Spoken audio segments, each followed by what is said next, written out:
my parents chose to leave the country of my birth, which is a small country called Moldova in Eastern Europe. It's well known as one of the least happy countries in the world. So I'm really glad that they left. Now, I was a little kid, I was 10 when they left. And when we left, it was a really hard time when we immigrated to the States. I grew up dirt poor in New York City, roach-infested apartments. We gathered, my parents, my mom washed people's houses for a living. My dad drove a bread truck, so at least we weren't hungry. But we had to kind of figure out furniture. We foraged it from dumpsters, dumpster diving for foragers. So that was kind of my background. And I was proud of my cultural heritage, regardless of that. I was proud that I came from Eastern Europe, from Moldova. So unlike many immigrants, I decided not to drop my accent. Now, many people chose to do that. I chose not to do that. Unfortunately, as I later learned, that wasn't a very wise decision on my part. Because when I got into the research on this topic, and that's kind of my background in research, social intelligence, we'll talk about what that is, there's a phenomenon called accent discrimination, where people perceive those with foreign accents to be less trustworthy than people who are not. Now, there's only one accent that's not the case for. Can anyone guess what that is? British, yes. That is the only one because of, our cultural superiors. We still have a cultural superiority of the empire. Now, this is another element of the horns effect and the halo effect. Faculty, it's not like faculty don't want to do diversity inclusion hiring.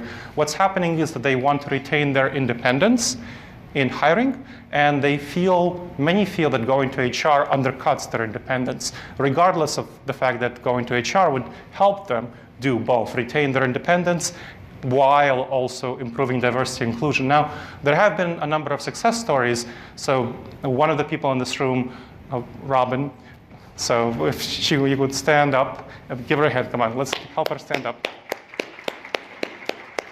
She tells me that she was really successful in collaborating with a number of people in HR to get faculty to come to HR and ask for help and get them involved in the process because of a culture that they created in the university of trust and collaboration between HR and faculty. And I strongly encourage you to go to Robin and talk to her about what steps she and others have taken to get that culture going.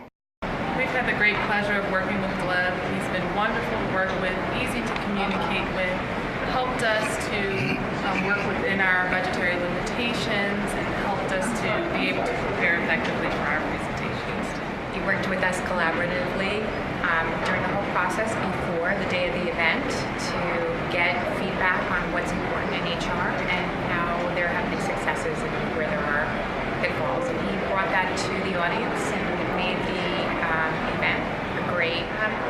The presentation that he gives has a great impact on the audience because he's bringing real experiences to their mind and giving them takeaways that they can go back and implement back in their everyday lives, back in HR.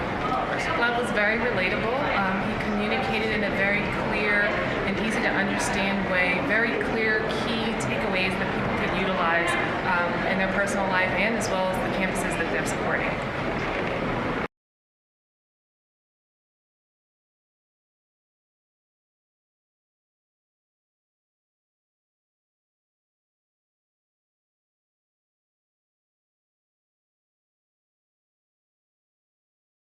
Ohio State University psychologist Gleb Tsipursky's not buying it. And this is clearly a big PR stunt. It's not really an effective strategy to address discrimination. Local for you, Ted Hart, NBC.